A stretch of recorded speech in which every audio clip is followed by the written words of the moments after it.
नमस्ते फ्रेंड्स। आज हम जानेंगे कि बच्चों में बार बार यूरिन या बार बार लघवी होने के क्या कारण रहते हैं और इनसे कैसे डील किया जाता है।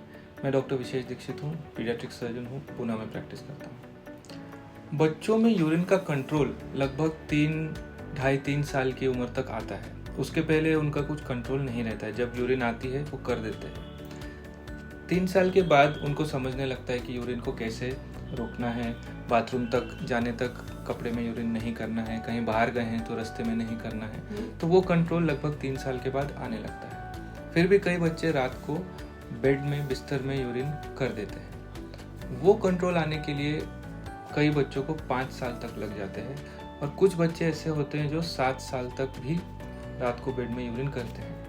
ये सर्दी के मौसम में या बारिश के मौसम में इसकी फ्रीक्वेंसी बढ़ जाती है, लेकिन इसको लेके घबराना नहीं चाहिए। अगर आपको लगता है कि आपका बच्चा रात में बहुत यूरिन करता है बेड में, तो ज़रूर एक बार अपने डॉक्टर से, पीडियाट्रिशियन से या पीडियाट्रिक सर्जन से मिलें। वो ये पता लगा सकते हैं कि ये नॉर्मल है या कुछ करने की ज़रूरत है। बार बार यूरिन होने के कुछ कारणों में से सबसे कॉमन कारण है इन्फेक्शन। जब बच्चों को यूरिन में इन्फेक्शन होता है, यूटीआई, तो उनको बार बार यूरिन लगती है, पेन होता है, डिस्कम्फर्ट होता है और पूरी तरीके से खुल के यूरिन नहीं कर पाते, थोड़ा थोड़ा यूरिन करते हैं। ऐसे केसेस में फीवर भी आता है, तो हमें इन्फेक्शन ट्रीट करना पड़ता है, जिसके लिए टेस्ट होते हैं, urine test, blood test, sonography. ये सब करने के बाद हम देखते हैं कि किस तरीके का इन्फेक्शन है और उसके हिसाब से उसका इलाज किया जाता है। Control issues. कुछ बच्चे ऐसे रहते हैं जिनको यूरिन पे बराबर कंट्रोल नहीं रहता है। ये जो हमारा स्पाइनल कॉर्ड है, जो हमारी रीढ़ की हड्डी रहती है, वहाँ से जो नर्व्स आते हैं उनमें यूरिन का कंट्रोल रहता है। तो अगर उनकी बनावट में कुछ प्रॉब्लम है तो कभी कभी यूरिन पे कंट्रोल करना थोड़ा मुश्किल होता है। इसको ठीक करने के लिए बहुत अलग अलग तरीके रहते हैं जो हम लोग यूज़ करते हैं और हर बच्चे के लिए अलग हिसाब से इलाज डिसाइड करना पड़ता है।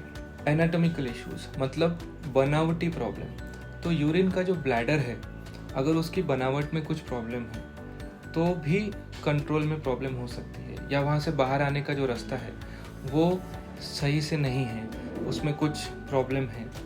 और किडनी से जो नली आती है, जो ब्लैडर में जुड़ती है, कभी कभी वो ब्लैडर में ना जुड़ के ब्लैडर के जस्ट बाहर खुल जाती है। तो उन बच्चों को ड्रिबलिंग होती है, मतलब यूरिन लगातार टपकते रहता है। ये कंट्रोल इशू नहीं है, ये एनाटॉमिकल इशू है, जिनको हमें कई बार सर्जरी करके करेक्ट करना पड़ता है। इन सब के अलावा यूरिनरी प्रॉब्लम्स का एक बहुत बड़ा कारण रहता है कॉन्स्टिपेशन।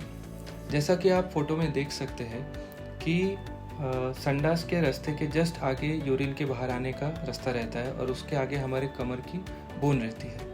तो अगर संडास बहुत भरा हुआ है, जो बच्चे बराबर से संडास खाली नहीं कर रहे हैं, कड़क संडास है, तो आगे बोन और पीछे कड़क संडास के बीच में यूरिन के रास्ते को खुलने की जगह नहीं मिलती।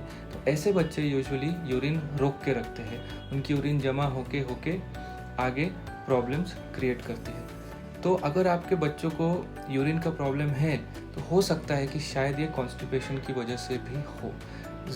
इसकी जांच करनी ज़रूरी है, जिसके लिए आपको आपके नियरेस्ट पीडियाट्रिक सर्जन को मिलना पड़ेगा। तो आज हमने देखा कि बच्चों में बार बार यूरिन होने के सबसे कॉमन कॉज क्या रहते हैं और उनसे कैसे डील किया जाता है।